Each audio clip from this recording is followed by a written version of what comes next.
Born 1977 in the Crown Heights section of Brooklyn, New York, Vegas, born Stephen Smith Jr., would be the third of 4 children.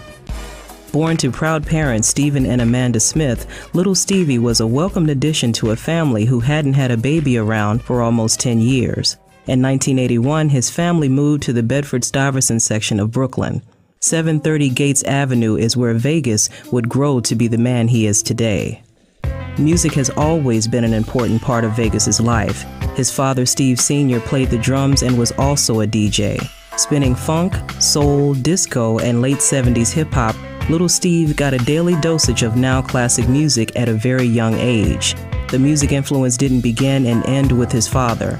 Vegas's older brother, Henry, also known as DJ Ha-Ha, was his personal guide to early 80s hip-hop. Watching his brother mix, blend, and scratch did nothing but cement Vegas's goal to become a DJ. Vegas's love for music and the b-boy lifestyle was natural. Perhaps the biggest influence and inspiration came from his now deceased cousin, William Graham Jr., but known to the hip-hop world as Ill Will.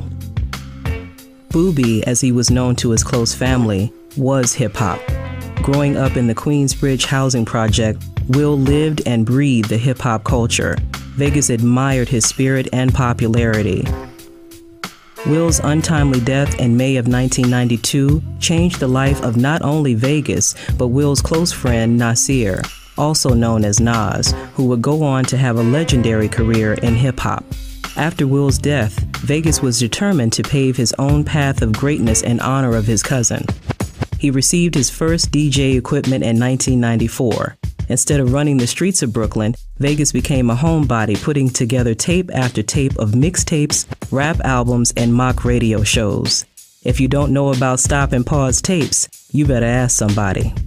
Attending Boys and Girls High School, known as the High in the Brooklyn community, Vegas would map out his future.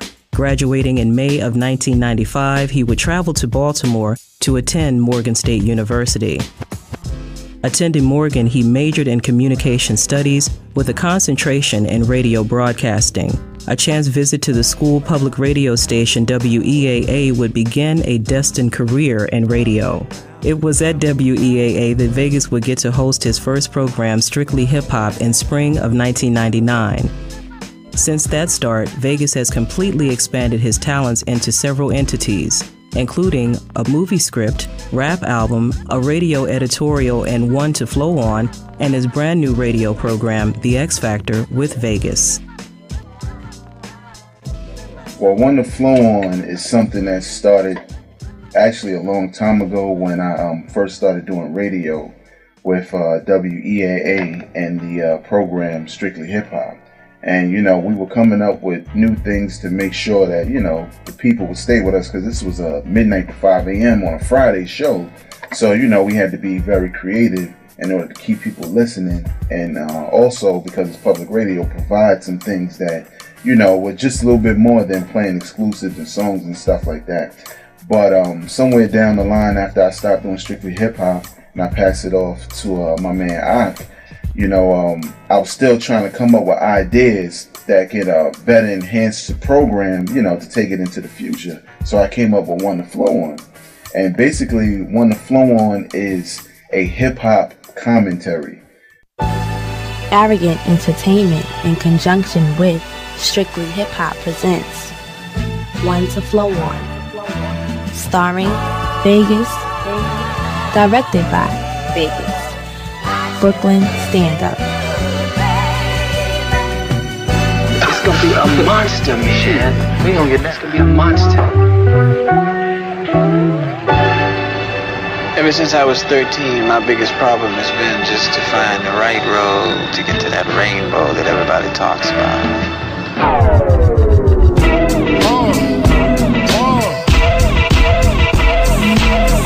What up, y'all? I'm Vegas, and here's One to Flow On. The topic today is would-be classics.